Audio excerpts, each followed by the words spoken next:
Prepare to have your perception of the Wild West shattered. In 1973, Clint Eastwood, a titan of the genre, didn't just direct a Western, he conjured a dark, unsettling mirage. High Plains Drifter is less a conventional shoot-'em-up and more a ghostly fever dream, painted crimson with the sins of a town and shrouded in a mystery that begins not on the dusty plains, but in the heart of urban indifference. From a ghost town literally called Lago, Spanish for lake, a stark irony given its desert locale, to the unsettling choice of casting his own stunt double as a murdered man, fueling decades of supernatural whispers. This film is a treasure trove of bizarre production secrets, eerie coincidences, and behind-the-scenes drama. It's a story so steeped in the uncanny that it rivals the film's own unsettling narrative. These aren't just facts. These are the whispers from the set, the echoes of a cinematic experiment that defied expectations and left an indelible mark. Get ready for 15 weird facts you absolutely never knew about High Plains Drifter. Fact 1. The urban horror behind the Western morality. High Plains Drifter's chilling premise, where a town's complicity in murder draws a mysterious avenger, wasn't born from dusty Western lore. Instead, its roots twist back to one of New York City's most infamous urban tragedies, the 1964 murder of Kitty Genovese. Ernest Tidyman, the Academy Award-winning screenwriter of The French Connection, found himself deeply disturbed by the widely reported details of Genovese's stabbing death in Queens. Initial news reports claimed that 38 witnesses observed her prolonged attack without intervening or even contacting the police. This narrative of profound urban apathy, later revealed to be exaggerated but potent at the time, became a national symbol of societal breakdown. Tidyman, a master of dark narratives, saw an unsettling parallel. He envisioned transplanting this urban indifference to a classic Western setting. The high-rise apartments overlooking Genovese's death became the storefronts of Lago, and the silent city dwellers transformed into the morally bankrupt townsfolk. Kitty Genovese herself, brutally murdered while neighbors allegedly watched, was transmuted into Marshal Jim Duncan, whose public whipping and death are ignored by the very people he swore to protect. This origin story explains the film's stark, almost cynical departure from traditional Western heroism. High Plains Drifter doesn't celebrate the frontier spirit. It dissects the moral decay that can fester even in wide-open spaces,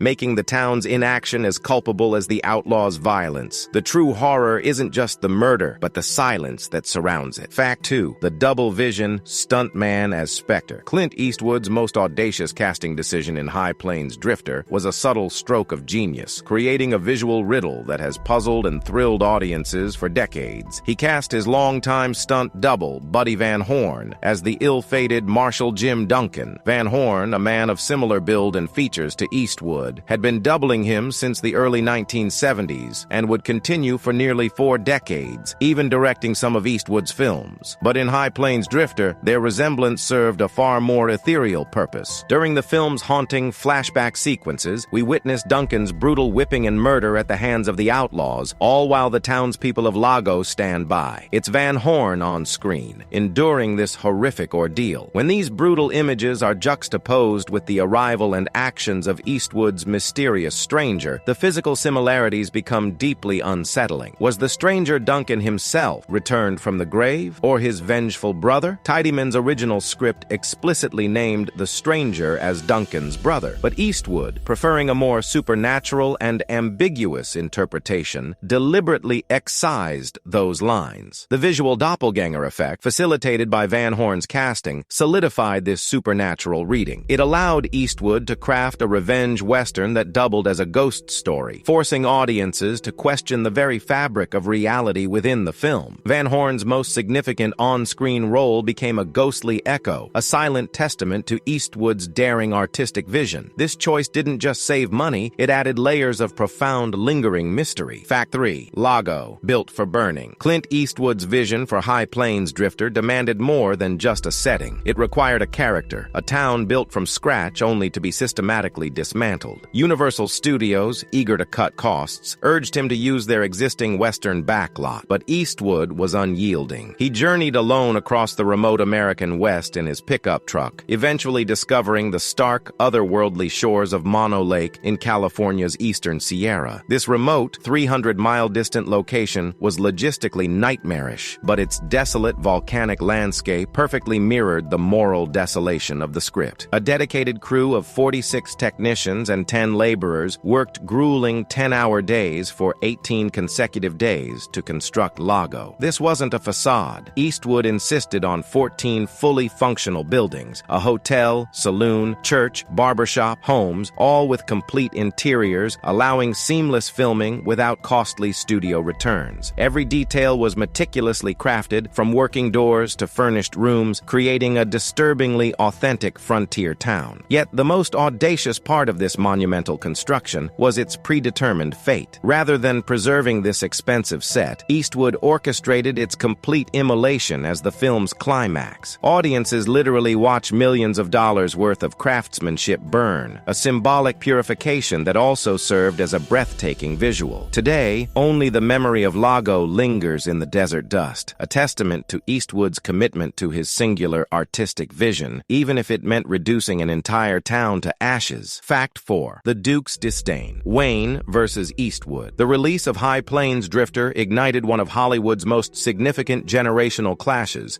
pitting the iconic John Wayne, embodiment of the classic Western, against the genre's rising anti-hero, Clint Eastwood. The friction began innocently enough. Eastwood, fresh off his directorial success, extended an invitation to Wayne for a future collaboration. It was a respectful gesture from one Western legend to another. However, Wayne's response was not only a refusal, but a scathing indictment of Eastwood's film. Wayne, known for portraying honorable, pioneering figures, viewed High Plains Drifter as a betrayal of the Western ideal. His indignant letter to Eastwood declared, "That isn't what the West was all about. That isn't the American people who settled this country." For Wayne, Eastwood's portrayal of a cynical, morally ambiguous frontier, rife with cowardice and corruption, directly contradicted the heroic narratives he had championed throughout his career. This wasn't just a difference of opinion, it was a philosophical chasm between two eras of filmmaking. Wayne championed a West where good ultimately prevailed, where courage defined the American spirit. Eastwood, conversely, explored the darker underbelly, the moral compromises, and the ambiguous nature of justice. Eastwood, understanding the depth of Wayne's convictions but disagreeing with them, chose dignified silence over debate. This unspoken disagreement cemented the impossibility of their collaboration, denying audiences a potentially legendary cinematic pairing and marking a definitive passing of the torch in the Western genre. Fact 5. The Gravestones of Giants, Leone and Siegel. In one of High Plains Drifter's most poignant and easily missed details, Clint Eastwood etched a personal tribute to his cinematic mentors into the very fabric of the film. During the climactic moments, as the mysterious stranger rides away from the desolated town of Lago, a sharp-eyed viewer can spot two gravestones bearing the names Sergio Leone and Don Siegel. This subtle gesture was Eastwood's profound homage to the two directors who most profoundly shaped his acting career and, more importantly, his nascent directorial style. Sergio Leone transformed Eastwood from a television actor into an international superstar through the iconic Man with No Name trilogy, A Fistful of Dollars for a Few Dollars More, The Good, the Bad, and the Ugly. Leone's revolutionary approach to the Western, with its extreme close-ups, operatic violence, and deliberate pacing, defined Eastwood's screen persona and the spaghetti Western genre itself. Don Siegel, on the other hand, was Eastwood's mentor in the practical art of filmmaking. Having directed him in 5 films, including the groundbreaking Dirty Harry, Siegel taught Eastwood the virtues of efficiency, tight pacing, and maximizing impact with minimal resources. By placing their names on tombstones in a Western graveyard, Eastwood created a powerful visual metaphor. Their influences were immortal, deeply embedded within the very landscape of his work. This Easter egg not only reveals Eastwood's gratitude, but also adds another layer of dark irony to the film's supernatural themes, hinting that the spirits of his filmmaking past were ever present, even in the desolation of Lago. Fact 6. Billy Curtis, the tiny titan of Lago. One of High Plains Drifter's most unexpected and subversive acts of casting comes in the form of Billy Curtis, a veteran actor whose presence in Hollywood spanned over 3 decades. Curtis, a little-person actor born Luigi Curro, had a storied career, from a Munchkin City father in The Wizard of Oz to starring in the cult Western The Terror of Tiny Town. However, it was in Eastwood's desolate vision that Curtis found perhaps his most empowering and darkly comedic role. Morai, the newly appointed sheriff and mayor of Lago. In a town defined by its moral cowardice and a striking absence of leadership, Eastwood's mysterious stranger orchestrates a radical inversion of power dynamics. He forcibly removes the existing sheriff's badge and mayor's hat from the disgraced town leaders and bestows both upon Morai. The scene is both absurd and deeply resonant, as Morai, initially just another voiceless resident, suddenly finds himself wielding unprecedented authority. Eastwood's decision to cast Curtis in such a pivotal dual-powered role was a deliberate rejection of Hollywood's often demeaning typecasting. Instead of relegating Curtis to mere comic relief, Eastwood granted him agency, respect, and a central role in the town's bizarre transformation. Morai, initially overlooked and underestimated, becomes a symbol of the stranger's chaotic reordering of justice, proving that true power doesn't always come in the expected package. It was a quiet triumph for Curtis and a loud statement by Eastwood. Fact 7. The geographical disconnect. High Plains versus Mono Lake. The very title, High Plains Drifter, conjures images of vast, undulating grasslands, an endless horizon stretching beneath an immense sky. Yet, the film's stark, unforgettable landscape is a stark contradiction to its namesake. Clint Eastwood deliberately chose California's eastern Sierra region, specifically the remote, almost alien terrain surrounding Mono Lake, for filming. This decision created a stunning visual aesthetic, but also a geographical irony that most viewers rarely notice.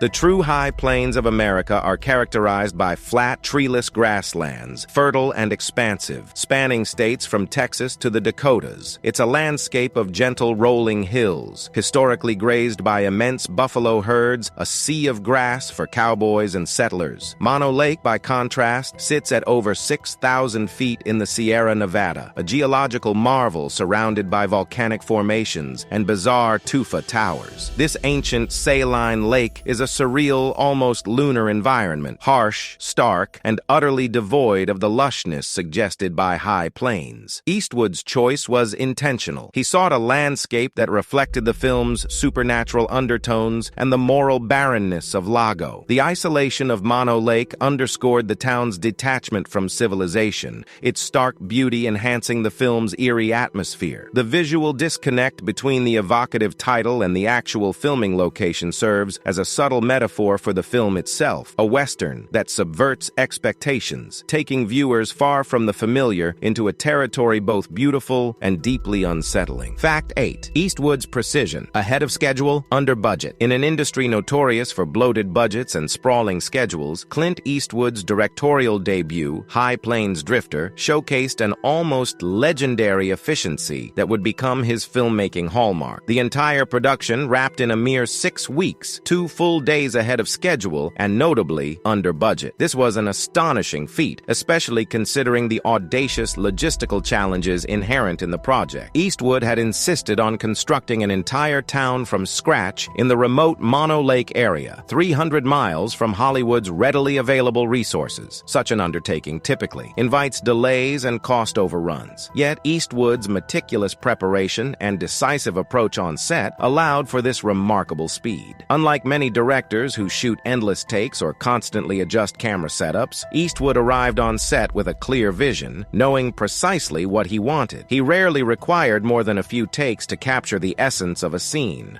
a testament to his confidence and the trust he instilled in his cast and crew. This early demonstration of his disciplined filmmaking style impressed Universal Studios, proving he understood both the creative and financial demands of the craft. High Plains Drifter cemented Eastwood's reputation not just as an actor, but as a lean, effective director who could deliver high-quality films on time and within financial constraints, a rare and coveted skill in the often chaotic world of Hollywood. Fact 9. The power of silence. 6 wordless minutes. High Plains Drifter doesn't just begin, it broods into existence with one of the most audacious and atmospheric openings in Western cinema. For its first 6 full minutes, Clint Eastwood deliberately eschews dialogue, immersing the audience in an eerie, dreamlike silence. This extended wordless sequence immediately signals that this is no ordinary Western, preparing viewers for a journey into the uncanny. During this haunting prelude, the mysterious stranger emerges from a shimmering desert heat haze, a spectral figure riding slowly towards the isolated isolated town of Lago. The only sounds are environmental, the subtle whisper of the wind, the rhythmic clip-clop of horse hooves on dry earth, the creaking of leather, and the suspicious rustles of the townspeople observing him from behind closed windows. It's a symphony of natural sounds, punctuated by D. Barton's minimalist, tension-building score. This technique was a direct inheritance from Eastwood's collaborations with Sergio Leone, who mastered the art of building suspense through prolonged, silent moments. Leone had taught him that what characters don't say can often be more impactful than dialogue. The silence elevates the stranger's arrival beyond mere human interaction, making it feel like an otherworldly visitation. It's only when three gunmen confront him in the saloon, their taunts breaking the spell, that the film plunges into dialogue and violence, a jarring shift that underscores the fragile line between quiet unease and brutal chaos in this desolate frontier. Fact 10. Anachronisms, plastic, and pavement in the Old West. Despite Clint Eastwood's meticulous efforts to craft an authentic Old West atmosphere, High Plains Drifter is peppered with anachronisms that have become a delightful discovery for eagle-eyed viewers over the decades. The most glaring example occurs during a scene where the stranger offers candy to Native American children. The jars holding the sweets clearly feature white plastic seals around their lids. Plastic, an invention of the early 20th century, would have been utterly impossible in the film's 1870s setting, making this a distinct oversight by the props department. This wasn't the only historical slip. Throughout Lago, modern float glass, with its perfectly smooth, uniform appearance, is used in windows. This type of glass wasn't developed until the 1950s. 19th century windows would have featured handmade, imperfect panes. Even the dirt roads betray the era. Wide tire tracks,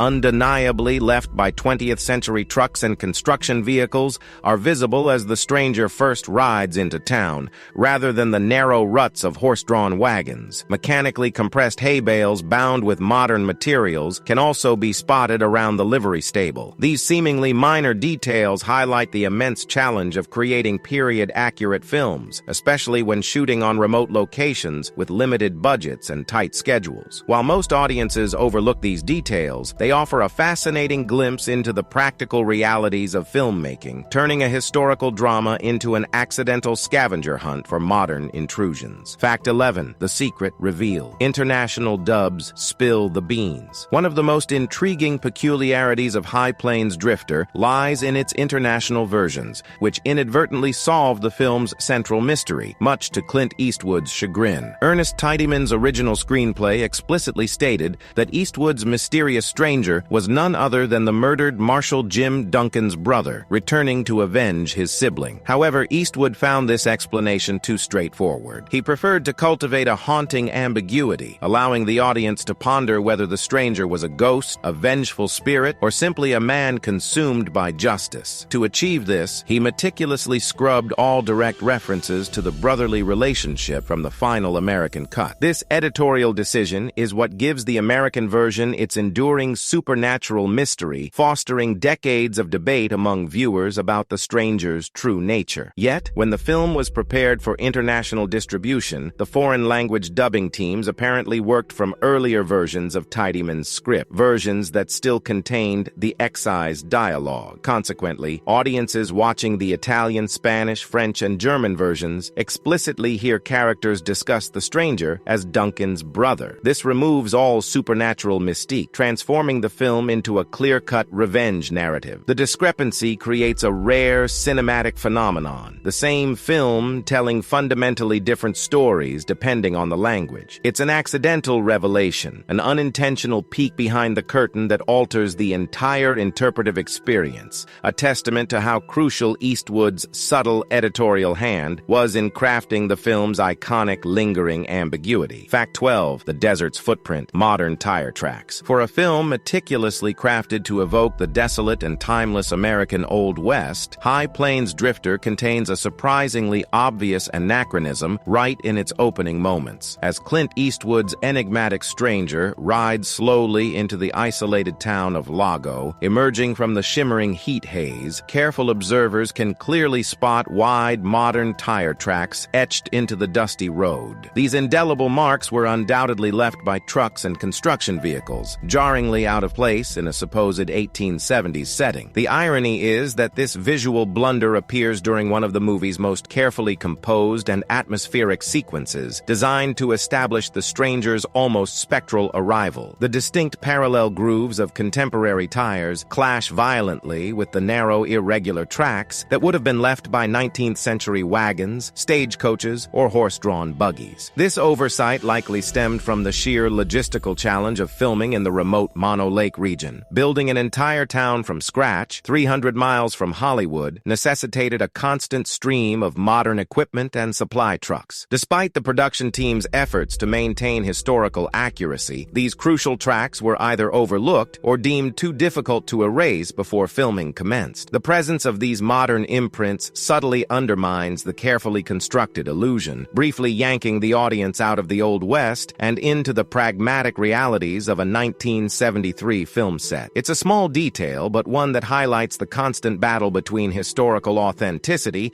and the demands of large-scale film production. Fact 13, the Miraculous mug, a refilling beer glass. Even in the most tightly controlled cinematic productions, tiny slip-ups can occur, and High Plains Drifter is no exception. One of its most amusing continuity errors takes place during a tense saloon confrontation, a scene critical for establishing the stranger's deadly reputation. Here, Clint Eastwood's beer glass performs a minor yet undeniable act of magic. It appears to spontaneously refill itself between camera cuts, without any visible intervention. The scene unfolds with the stranger calmly drinking at the bar, observing the three menacing gunmen who will soon challenge him. When the camera initially focuses on Eastwood, his beer glass is conspicuously half empty, suggesting he's been casually sipping while assessing the escalating tension. However, in a subsequent cut from a different angle, the very same glass is suddenly almost full. There's no bartender in sight, no logical explanation for the sudden increase in liquid volume. This classic continuity error is a common byproduct of filmmaking,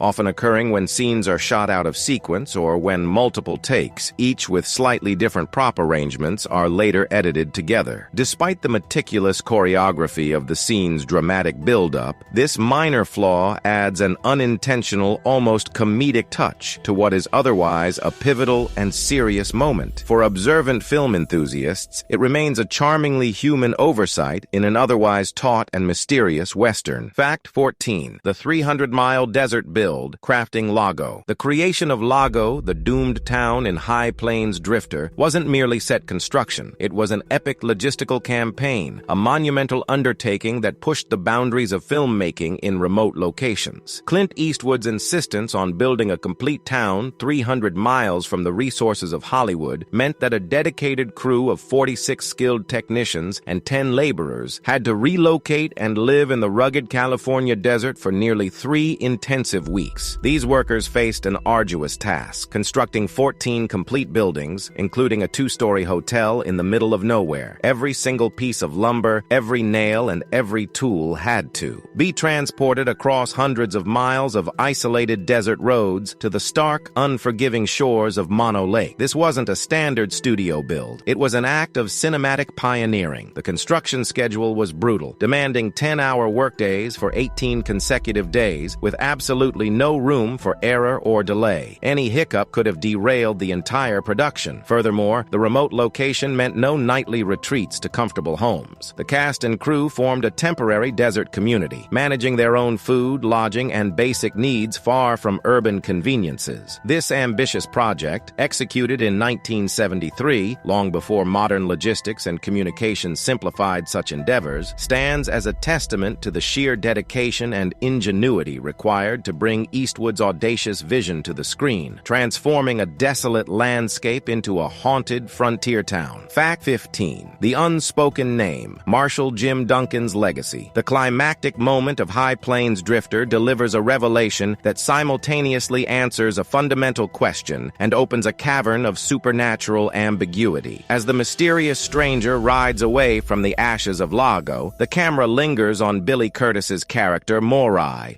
who is meticulously carving a name onto a freshly placed tombstone in the cemetery. Throughout the entire film, the stranger has remained nameless, an enigma whose purpose and identity were shrouded in whispered speculation. The deliberate anonymity built a profound sense of suspense, leaving audiences to wonder, was he a ghost, a vengeful spirit, or or merely a man of grim purpose? The answer, both simple and profound, appears etched in stone. Morai steps back, and the camera reveals the inscription, Marshal Jim Duncan R.I.P. It is the name of the lawman whose brutal murder, ignored by the town, set the entire chain of events in motion. This visual reveal is immediately followed by a cryptic exchange. Morai tells the departing stranger he never knew his name, to which the stranger replies, with an almost supernatural calm, "Yes, you do." The timing, combined with the stranger's spectral vanishing into the desert haze, solidifies the supernatural interpretation. He is Duncan, or at least his avenging spirit, returned from beyond the grave to deliver a brutal, purgatorial justice. This final haunting twist ensures that High Plains Drifter transcends the Western genre, settling not on a neat resolution, but on a lingering, unsettling question. Can the dead truly walk among us to seek retribution? So what truly rode into Lago that day? Was it a man, a ghost, or the collective vengeful conscience of a town steeped in cowardice? Clint Eastwood didn't just direct a Western, he crafted a cinematic seance, a film that continues to challenge, to haunt, and to refuse easy answers. High Plains Drifter isn't just about revenge, it's about the unsettling consequences of moral inaction, a brutal meditation on collective guilt, and the spectral forces it might unleash. The film ends not with a clean slate, but with embers still smoking, and a question echoing across the desolate landscape. When a community turns its back on justice, what horrors might it inadvertently summon? The stranger may have ridden away, but his presence and the town's sins linger forever. If you found yourself caught in the unsettling gaze of this cinematic ghost story, hit that like button. Share your theories in the comments below. Was he a specter, a brother, or something else entirely? And for more deep dives into cinema's most intriguing untold stories, be sure to subscribe. You won't want to miss what secrets we unearth next.